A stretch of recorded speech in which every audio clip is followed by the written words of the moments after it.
উপস্থিত প্রধান অতিথি, বিশেষ অতিথি সহ সকল উপস্থিত সম্মানিত সবাইকে শুভেচ্ছা ও অভিনন্দন। বৃক্ষ আমাদের এটা এমন একটি মানে কোন দিক থেকে বৃক্ষকে ছোট করা যাবে না। বৃক্ষ যেহেতু আমাদের সকল কিছুর সাথে অঙ্গ প্রত্যঙ্গ ভাবে জড়িত, যেহেতু যেখান থেকে আমরা অক্সিজেন পাই এবং এই অক্সিজেন থেকে আমরা যেহেতু আমাদের জীবন আমরা বাঁচি, বৃক্ষ দিনে দিনে যেভাবে নিধন হচ্ছে হয়ে বর্তমানে যে অবস্থা, রোদের তেজস্ক্রিয়া বেড়ে গিয়েছে এবং বিভিন্ন ধরনের এতে মহামারী আমাদেরকে আক্রমণ করছে।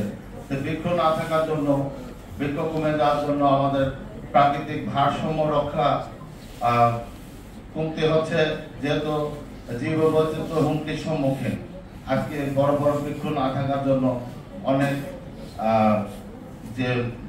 অনেক প্রাণী যেমন শকুন, তারপর চিল, কাক, এগুলো এদের বাসা স্থাপন হতে পারে না বড় বৃক্ষ না থাকার জন্য। আজকে এগুলো ধ্বংসের পথে।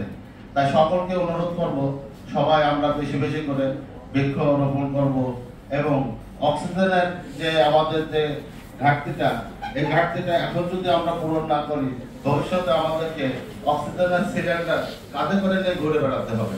তা না হলে কিন্তু আমাদের সামনে মহা বিপদে আমরা সম্মুখীন হব। তাই আমার অনুরোধ সকলের কাছে, আমরা সকলের দেশব্যাপী বৃক্ষ রোপণ করব এবং সবাই সচেতন হব। সচেতন ছাড়া কিন্তু আমরা কেউ বাঁচতে পারবো না। তাই আমাদেরকে এখনো সময় আছে, যে স্থান পরিত্যক্ত স্থান আছে, আমরা সকলে মিলে বৃক্ষ রোপণ করি। ধন্যবাদ। আসসালামু আলাইকুম।